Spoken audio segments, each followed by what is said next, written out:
Dan kasa mu ne mai kishi ne shi.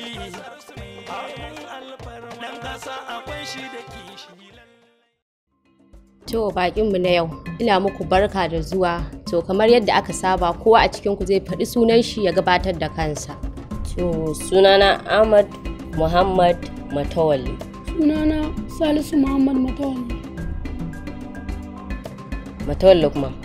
Ni ne Matawalli. Ni ne Matawalli. Ni ne Matawalli. Ni ne Matawalli. To ya isa ku dakata. Kai me yasa kace kai ne Matawalli? Abin da yasa na ce ni ne Matawalli.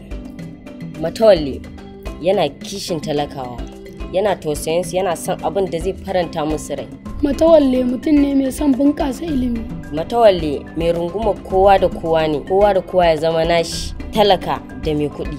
Matawalli mutum ne mai taimakon talakawa da marayu da ba matasa aiki. Matawalli mutum ne wanda yake son girmama garinsa da mai da garinsa ya zama babban gari wanda za a dinga alfahari da garin. Matawalli mutum ne mai son kishin garinsa da kuma taimakawa wayanda ba su da sana'a. Kai, Matawalli baya bakin ciki sai dai a yi masa. Matawalli baya hassada sai dai a yi masa. Matawalli baya kyashi sai dai a yi masa. Matawallan maradin bardan kasar Hausa, shatiman daular Usmaniya.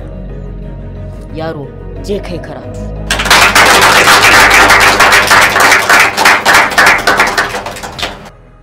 To kai kuma baka gaya mana sunanka ba. Ni sunana Shehi.